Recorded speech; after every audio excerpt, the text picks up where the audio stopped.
What is going on, everybody? So I've been starting to realize something lately. The handheld market isn't what it used to be. Even if you're counting about 3 years ago, there weren't a lot of options for modern handheld devices. The only thing we had was the Nintendo Switch. The Nintendo Switch has been a thing for pretty much 8 years now. But lately, we've been getting more and more different types of options. At first, it started with the 1X player, Aya Neo, and Windows handhelds like that didn't really make a dent in the market. But there were a plethora of options ready for us, which most people decided against because it wasn't quite mainstream. But then the Nintendo Switch surfaced, and it changed everything. It pretty much changed the way people looked at handheld gaming in general. Nintendo took a plunge to make their main console a handheld hybrid. And soon after came the beloved Steam Deck. Now, I couldn't even possibly predict that 5 years after the Nintendo Switch's release, a system like the Steam Deck would take the spotlight and flourish in it.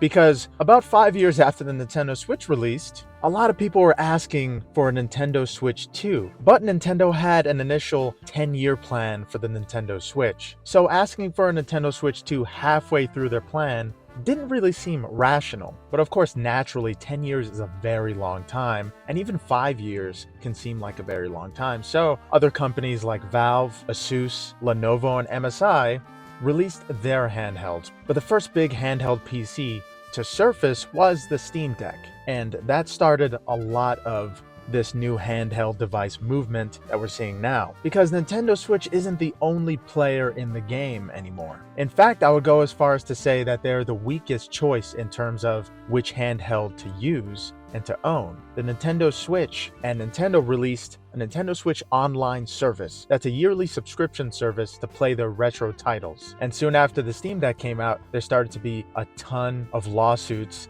against emulation in general from Nintendo. And at first I didn't think, and a lot of other people didn't think, that a system like the Steam Deck, ROG Ally, and Legion Go would even rattle Nintendo's cage a little bit. But all of those lawsuits in the past couple years definitely shows that Nintendo is threatened, and we're threatened for a while. So the Steam Deck showed that what Nintendo was really concerned with was portability, because anybody could just emulate a game on their laptop. And surprisingly, Nintendo's response to the Steam Deck, ROG Ally, and Legion Go's release and success was to release an online subscription service called Nintendo Switch Online, which would have all of their retro games for the past 20 or so years in the form of downloadable content through a subscription service that verifies if you have an account and then allows you to play those downloaded games. You can actually pre-download those games even if you don't have a subscription service, but it's not going to work if you don't have it. And that seems kind of odd for a handheld device. And apparently I'm not the only one who thinks so.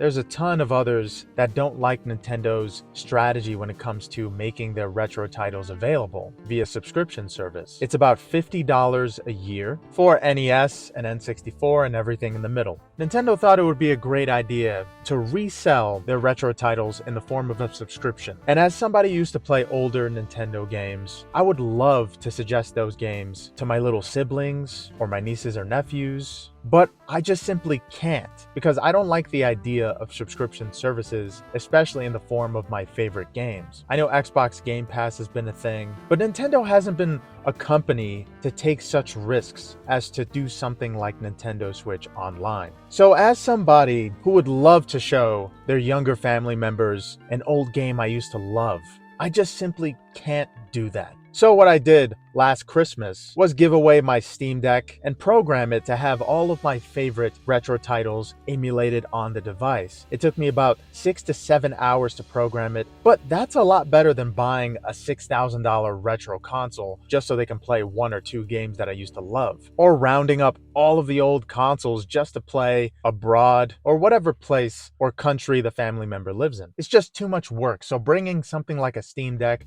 or ROG Ally, or giving that away as a gift with all of your favorite games and potentially games that they would love, is the ultimate gift. And it's the easiest way to actually share your retro titles and possibly bond with your family member or friend. Of course, there's things like classic NES, where Nintendo repackaged it and put the games that they wanted to in a smaller version of the NES or SNES. But you would have to pay money for that, and it doesn't come with every single title you used to love, most likely. So the fact that Nintendo made things so much harder for people to get their favorite games on a portable hybrid console like the Nintendo Switch, and meanwhile you have systems like the Steam Deck and ROG Ally readily available to emulate any game on either Nintendo systems, PlayStation or Xbox systems, or even Game Boy and all of those other portable consoles, available to you anytime as long as you know how to do it and you have a bit of patience and you're smart. This is why now more than ever, it seems like Nintendo Switch is the weakest handheld console out there. I mean, literally it is, but it's just not the best choice right now, especially if you're an adult, or even if you want to play your favorite retro titles. I feel like now more than ever, it's more than a feeling. It's a reality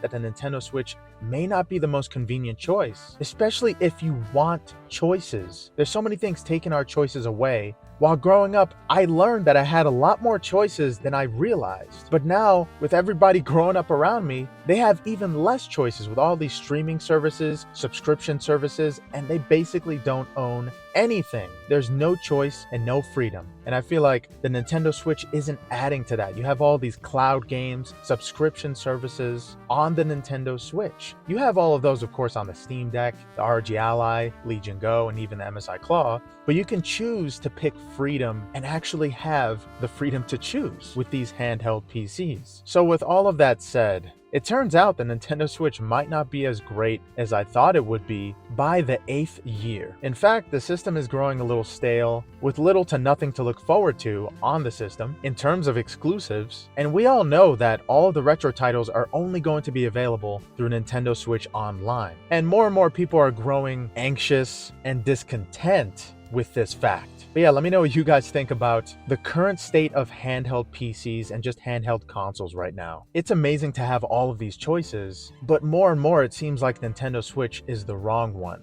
Naturally, a lot of people say that Nintendo Switch has exclusives, but you can just buy the game, rip it, and emulate it on these other devices anyway. But yeah, thank you guys so much for watching. I hope you guys have a good one. Later.